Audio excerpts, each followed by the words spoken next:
Pagkatapos naman po namin gawin yung gutter mga bossing, yung spout niya.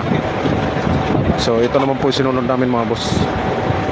Dalawang flashing po yan mga bossing sa dalawang corner.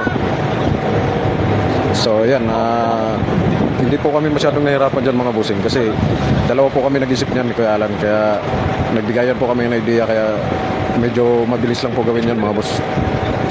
So ganyan lang po sa trabaho mga boss, bigayan lang po ng idea para hindi ganun kahirap gawin. Kahit hindi po kami eksperto dyan sa mga gawain ganyan mga bossing, pero kahit pa paano, nagawa naman namin.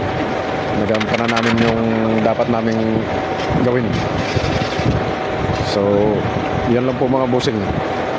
Dalawa po yan, dalawang corner kasi yan.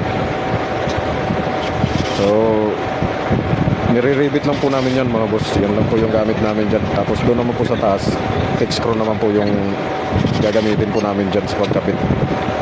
So ganyan lang po yung gawain namin ni Kuya Alan mga bossing sa ngayon. Yan mga boss, nakakanto na kami ng dalawang flashing. Yan mga boss. Okay. Dito yan sa harap, dalawa dyan. Isa rito, isa doon. So bukas naman ulit mga boss.